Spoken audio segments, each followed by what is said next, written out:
ఈ నేపథ్యంలో social media ఒకటే రాజకీయ ఉపాధికి అడ్డాగా మారింది. అక్కడ ఎన్ని ఫోటోలు అంటే అన్ని పెట్టుకోవచ్చు, ఎంత వార్త అంటే అంత రాసుకోవచ్చు, మాట్లాడిన వీడియో అంతా ప్లే చేసుకోవచ్చు. ఎవరు కట్ చేయరు, ఎవరు ఎడిట్ చేయరు, ఎవరిని బతిమాలాల్సిన అవసరం లేదు, ఎవరిని భయపెట్టాల్సిన అవసరం అంతకంటే లేదు. త్రణమో ఫనమో ఇవ్వాల్సిన పని అంతకన్నా లేదు. విలేకరులందరినీ పిలిచి చాయ్ బిస్కెట్లు పెట్టాల్సిన పని అంతకన్నా లేదు. మనం ఏది రాస్తే అదే వార్త, మనం ఏది అప్లోడ్ చేస్తే అదే ఫోటో అలా వచ్చేస్తోంది.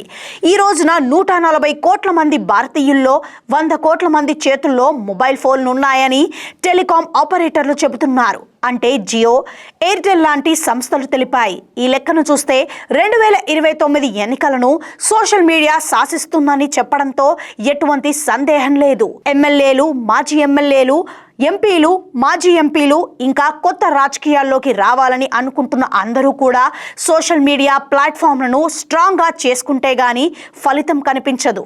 ఇది నేటి నిజం.